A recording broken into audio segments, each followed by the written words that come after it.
90% video at 10% loto. Hi, madayaw na adlaw. Ako pala si Anisang OFW dito sa Taiwan. For today's video guys, i-share ko na sa inyo itong recipe ng broccoli.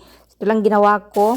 Season ko yung hipo ng asin, paminta at MSG. Din itong karni dapat manimpis ang hiwa at marinate ng MSG, paminta, soy sauce or soy paste at saka ang cornstarch. Pampalambot yun para hindi matigas. So ito na lahat at ang una kong ginawa ay pinakuluan ko siya guys kasi yung mga tao dito sa bahay mga tagilid ng ngipin. So kailangan kong palambutin at kayo nang bahala kung anong gusto nyo. Yung malutong ba masarap din naman yun pero mas masarap din naman to.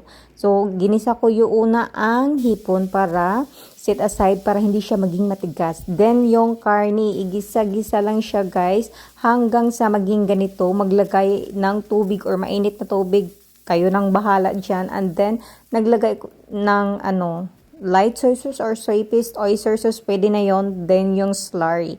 Timplahan nyo ng yung panlasa nyo dyan sa bahay nyo.